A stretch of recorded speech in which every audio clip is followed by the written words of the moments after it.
And believe me, type 2 diabetes is a condition you do not want to get if you can avoid it, and is entirely preventable. This is a condition that is associated with heart attacks, strokes, kidney disease, blindness, amputation, increased risk of depression, increased risk of Alzheimer's disease, and even increasing the risk of many cancers. Coca-Cola is introducing a new, smaller can for the UK. Does it demonstrate a new commitment to tackling obesity, or just a cleverer way to sell sugar? Well, James Quincy is the president of Coca-Cola Europe. What good does Coca-Cola do you physically? I think Coca-Cola, as the introduction said, does have some sugar in it. It is energy. Is it an absolute necessity? No, it's not. Millions of people enjoy it as part of their diet across the UK. Does have some sugar in it, you say? It does. Why don't you say specifically how much sugar there is in this can, for example? I think if you on the side you say 13, you have a percentage on there, don't you?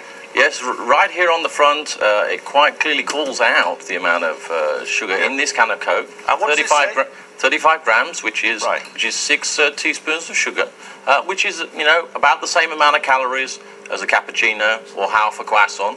So there is calories. And actually, what we're doing is to say, look, the information is here. We want to actually promote and make sure. Do you imagine people know if they go to the cinema, and they guess there's a small one, and there are big ones here too. You go to the cinema and you get a jug of Coke like this. Do you think people have any idea how much sugar's in it? And maybe they don't. And I think one of the things we need to do. Look at this. 23 sachets of sugar in that single container, the equivalent thereof. Now, that is a staggering amount of sugar, isn't it?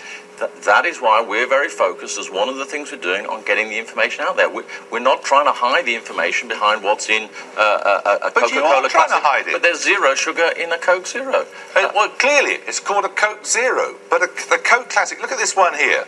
There's 44 packets of sugar in this one. 44!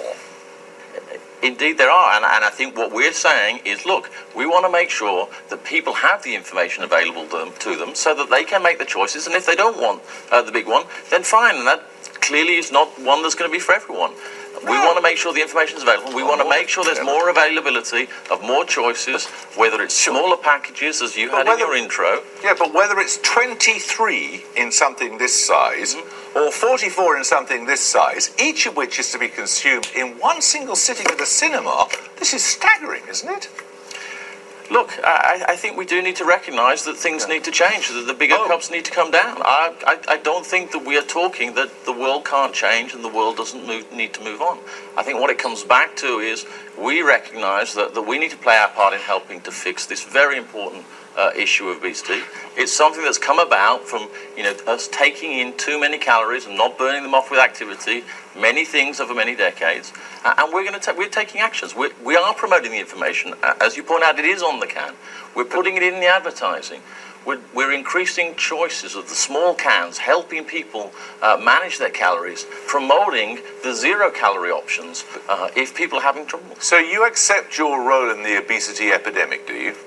I think as a contributor of calories into the British diet, of course we must. I think as a contributor of calories into the British diet, of course we must. I mean, soft drinks, all soft drinks together contribute 2% of the calories.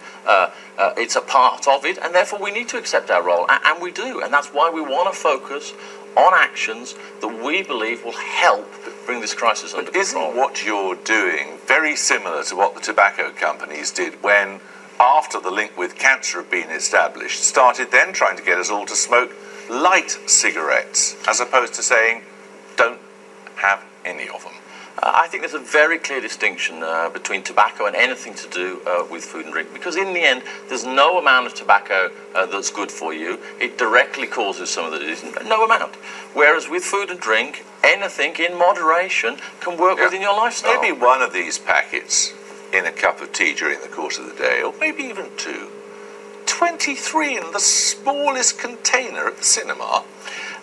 The reality, people aren't drinking those. And I think what we need to focus on is, if we're trying to solve obesity, it's about information. And if you have the information, and you decide, or whoever decides not to have it, absolutely fine. What we're here to do is to get the information into people's hands, help them make the choices that fit their lifestyle, their choices during a week, and also get out there and try and promote activity with some NGO partners to try and help the other side of the equation and burn off some of those calories. Because when you actually look out there and say, has anyone actually solved the crisis? Because sometimes we look at things and say, well, you know, what will work? But what's important is to look at some of those examples where things have actually happened. There's an approach called EPOD out there, started in France, moved across Europe, is now spreading across the world, where they brought down childhood obesity by 20%.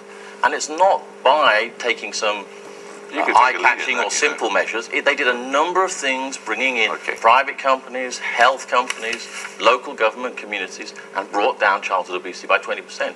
Thank you very much.